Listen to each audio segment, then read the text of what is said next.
ដាក់ប្រម៉ូសិនចំតុងពីរគ្រាប់បងប្អូនអើយពីរគ្រាប់នេះឈ្មោលនេះកូនអាសាន់ជាមួយមេម៉ាទីនបាទអញ្ចឹងវាស៊ីវម៉ាទីនហើយកូនញីនោះប្រភេទវាខេសូវៀតណាម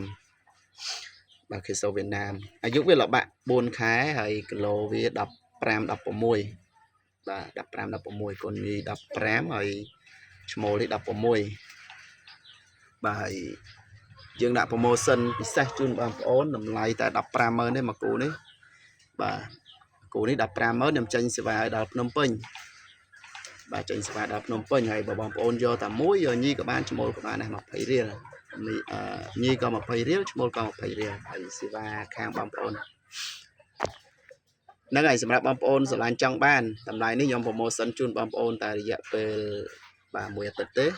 ពីថ្ងៃទី5ហ្នឹងរហូតដល់ថ្ងៃទី12ចឹងផុតថ្ងៃហ្នឹងទៅគឺតម្លៃផ្សេង